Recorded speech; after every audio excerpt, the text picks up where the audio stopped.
मालक नूं ਲੱਖ ਰੁਪਇਆ बचिया तो 60 70 80 हज़ार रुपया ड्राइवर भी लैके गया। अस्सलाम वालेकुम जनाब, की हाल है? ठीक ठाक हो दोस्तों? मेरी अज की वीडियो का एक बहुत ही अहम मौजू, सिर्फ तुहानू अगर ट्रक ड्राइविंग आती है ना, तुसी शाद और मजदा चला सकते हो, तुहाडे कोल लाइसेंस है, तुहानू लखां रुपया लाने की कोई ज़रूरत नहीं, तुहाडे कोल नहीं इन्वेस्टमेंट हैगी।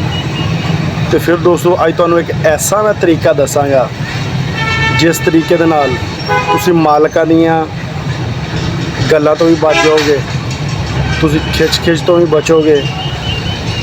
तो बचत तुहानू जिन्नी गड्डी दे मालक नूं होएगी उन्नी तुहानू होएगी। वो गड्डी भी तुसी मालकां दी हसीयत दे नाल चलाओगे। वो दोस्तों किहड़ा तरीका है इस वीडियो दे विच मैं दसांगा। बहुत ही अहम वीडियो है, ये काफ़ी ज़्यादा मालूमात तुहानू मिलेगी। वीडियो एंड तक देखिया जे। अगर वीडियो पसंद आवे तो एक प्यारा जिहा कमेंट ज़रूर कर दे। हुण बचत ते गड्डी किस तरह चलाते हैं ड्राइवर, किस तरह बचत ते गड्डी लई जाती है, मालक दे नाल की चीज़ां तय कीतियां जांदियां, वो सारी तुहानू इस वीडियो दे विच मैं दसांगा। दोस्तों तुसी ट्रक अड्डे ते चले जाना है या ट्रक स्टैंड ते चले जाना है,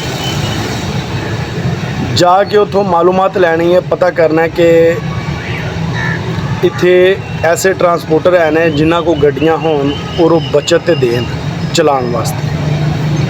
गड्डी तो उसे मालक दी रहेगी, लेकिन दोस्तों उहदे विच तुहानू फायदा ये होएगा कि तुसी लमसम मालक गड्डी दे मालक दे नाल बचत जिहड़ी है वो मुक लवोगे। मिसाल के तौर पर फैसलाबाद तो लाहौर जाते हो, वापस आते हो, तुसी उन्होंने कहोगे कि असी तुहानू 5000 रुपया बचत देवांगे, वो कहेगा नहीं मैं 6500 लवांगा।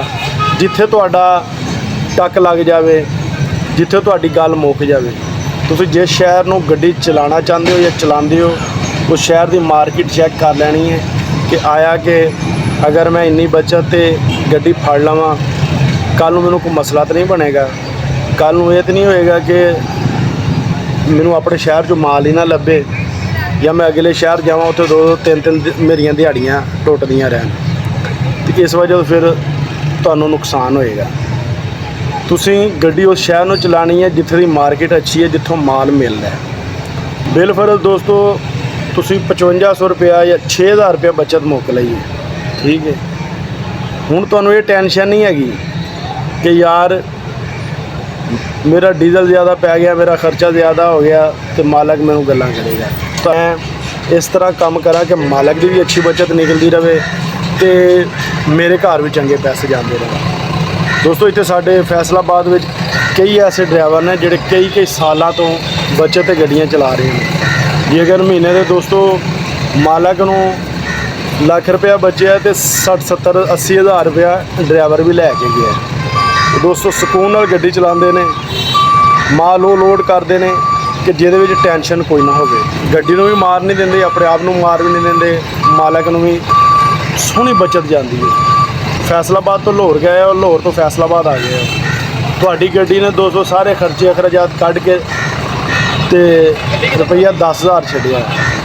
तुसीं दोस्तों उहदे विचों 6000 रुपया मालक नूं दे देना, 4000 रुपया अपनी जेब च पाना। उहदे विच हुण तुहाडी तनख्वाह कोई नहीं होनी, वो जिहड़ी लमसम बचत है उहदे चों तुहाडी कोई तनख्वाह, कोई रोटी खर्चा, कोई चीज़ नहीं पैना हैगा, कोई खर्चा नहीं पैना, वो सिर्फ मालक नूं जाना।